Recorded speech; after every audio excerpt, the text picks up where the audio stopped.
Hello and welcome. You're joining us again in the daily edition of IntoVietnam. In today's headlines,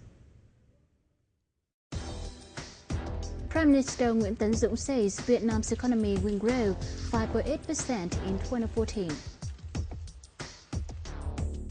Non-performing loans account for 3.9% of total outstanding loans in the banking system. And public debts are rising at a quicker pace.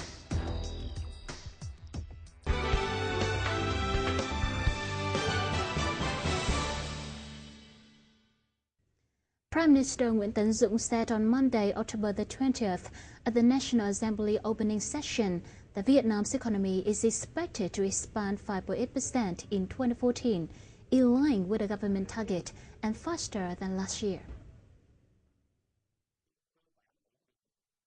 The Southeast Asian country is expected to keep annual inflation at a rate of below 5%, or about 2 percentage points below the government target. After growing 5.42% in 2013, Vietnam's economy has been expanding faster this year, with the third quarter annualized growth quickening to 6.19% from 5.42% in the second quarter and 5.09% in the first 3 months. The government leader also said the consumer price index this year will be no more than 5%, as the September consumer price index rose 2.25% from December of last year, the lowest year-to-date pace in a decade. The government leader also reported trading firms reported rising revenues of 13%, helping to result in surplus in the balance payment and payment accounts. As much as $8.9 billion of foreign direct investment was implemented between January and September. The fund is expected to hit $12.5 billion this year, rising 8.7% from the corresponding period last year. On October the 20th, the State Bank of Vietnam also revealed non-performing loans of credit institutions account for 3.9% of total outstanding loans in the banking system by the end of August, while the debt resolution only met 17% of the plan. Sour debts of commercial banks tend to rise again. Overall, bad debt ratio has fallen from 4.17% recorded at the end of July. At the end of August, provisions for risk of credit institutions reached 78.5 trillion dong. Reporting on the national socio-economic conditions in 2014 in front of the National Assembly on October the 20th, Prime Minister Nguyễn Tấn Dũng said Vietnam's public debts are rising at a quicker pace. Failing to offer specific data, head of the government said Vietnam's public debt, government debt, and foreign loans are all within the permitted levels of maximum 65% of the gross domestic product or GDP. However, Prime Minister Nguyễn Tấn Dũng affirmed public debts have risen at a quicker pace presently. In details, the amount of debt paid by the state budget accounts for 14.2% of GDP, within the permitted limit of 25%. However, if loans for debt clearance are included, the actual ratio is now at 26.2% of the national gross domestic product. On October the 20th, Reuters provided an updated summary on Vietnamese banks' total assets, with Agribank taking the lead in the field. The state commercial banks of Agribank topped the assets table of local banks between January and September, followed by joint stock commercial bank of Vietinbank, Vietcombank, and the Vietnam Development Bank. PNB Paribas took the lead in investment of foreign banks in Vietnamese lenders, as if investment accounted for 20% of the total funds in Oricom Bank. Vietnam caps foreign ownership in a domestic bank at 30%, with a 15% limit for a non-strategic investor. A foreign bank can own 10%, and a non-bank investor that is not strategic investor can own 5%. The government has allowed 3 mergers and acquisitions among domestic banks since early 2012 as part of the country's banking sector reform.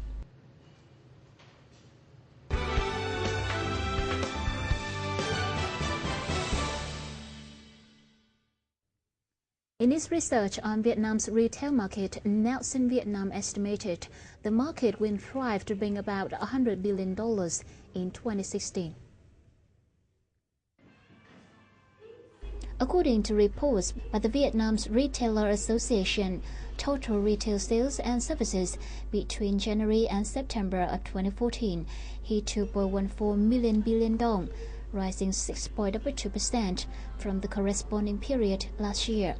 The revenues are projected at 2.97 billion dong by the end of this year, rising 11.3%. The market research company of Nelson Vietnam said the market will post total income of over $80 billion this year and $100 billion in 2016. Of the market structure, conventional sales channel still dominates as it makes up 78% of the market's income. However, convenience stores are developing and expanding at higher rates. Nelson Vietnam also revealed Vietnam is listed among 10 most attractive in Asia after Hong Kong and Singapore. Since 2008, retail giants all over the world started to flock to the market and expand the supermarket chains. According to the market research company, the flock of foreign retailers into Vietnam is an inevitable trend. Vietnam should find measures to penetrate into the retail supply chains of foreign invested companies. Now, company seal removal has been into the spotlight and sparked controversial ideas. In general, Vietnamese businesses and the authorities agree on this. However, is removing the company seal simple for Vietnam? More to follow.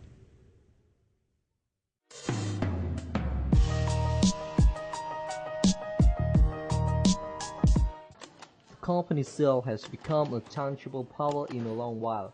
Who holding it owns the power to make any judgment for all operations of the business. This is clearly defined in Article number 1 of Decree number 58/2001 of the government. Seals represent legal status of agencies, organizations, and state titles and affirm the legal validity of their documents and papers. Rõ ràng là đối với doanh nghiệp Việt Nam hiện nay do quy định pháp lý của chúng ta đã dẫn tới là họ phải coi doanh nghiệp là một công cụ để phòng thủ. Đấy.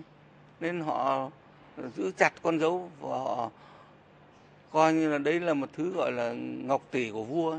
Đấy. Thế vậy là người ta coi cái giá trị con dấu là một giá trị pháp lý của văn bản của doanh nghiệp người ta.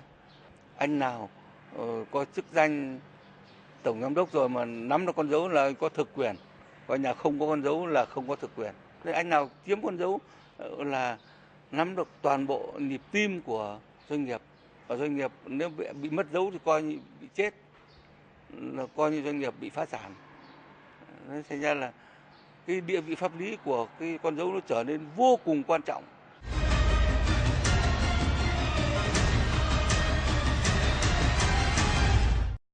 Existing doubtfulness are businesses' answers from a survey of the Vietnam Chamber of Commerce and Industry (VCCI). They hesitate not only because of universalizing the digital infrastructure, but even with the draft circular allows businesses to freely choose whether or not to use the seals. Businesses also fear a change only locally, unsystematically. Tôi thấy doanh nghiệp tương đối lưỡng lự, tại vì họ cho rằng là kể cả quy định pháp luật mở về việc doanh nghiệp tự do có con dấu hay không có con dấu, nhưng mà với những cái yêu cầu của phía đối tác, yêu cầu từ phía cơ quan nhà nước trong quá trình làm các thủ tục hành chính mà vẫn yêu cầu con dấu thì chắc là doanh nghiệp vẫn không thể bỏ được con dấu. Thì có lẽ cái quy định này vẫn chưa có tính khả thi trên thực tiễn. Mà nếu như mà xã hội chúng ta mà triển khai được đồng đều thì nên bỏ.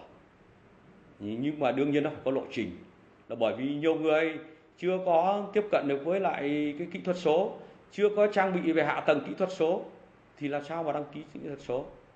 As reported by the World Bank, 79 out of 189 countries in the world are maintaining the company seal, accounting for 42%, almost a half. Obviously, though the seals have many weaknesses, but to change something ingrained in the financing activities is not simple. Lessons learned from other countries. I'm thinking, for example, Hong Kong. They tried to remove the company seal a few years ago, but they didn't succeed in the reform process. Also, Greece, like last year, they removed it. But when they remove it, they just remove it from one legislation. And then when the entrepreneurs were asked, are you still using the company seal? They respond, yes, because if I need to sign a check, I need to use the company seal. So maybe at the incorporation moment, they were not required to have it, but for regular business operations, they still require it. So government have to make sure that they address the issue of this regulatory mapping, identify all the legislations that require the company seal to effectively make this reform happen. Hùng Vương University couldn't hold exams and certificates for 1,500 students because of seal dispute. When you counterfeited 8 company seals and appropriate 4 trillion Vietnam dong, the deadly weaknesses of the small but mighty company seals are obviously. However, the removal of the seals need a specific itinerary and an overall change of the legislation. Vietnam and Russia are on their way to further boost their bilateral ties with the signing of crucial deals later in the month. The announcement was officially made at the press conference on the prospect of Vietnam-Russia New Economies project in Hanoi on October the 20th. Vietnam is gaining importance in Russia towards Southeast policies. Since 2012, the bilateral tie was boosted strongly via economic, trade and technological cooperations. Vietnam and Russia will sign crucial contracts on trade cooperation, technological transfer, manufacturing plants construction, and joint venture formations in Vietnam.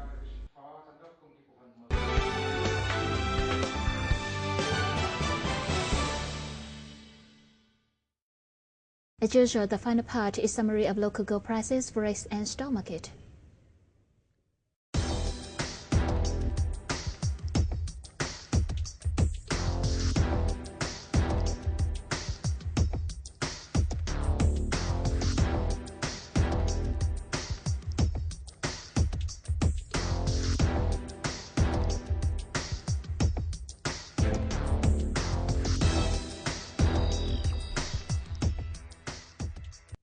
Well, that's the end of the series. Thank you so much for watching.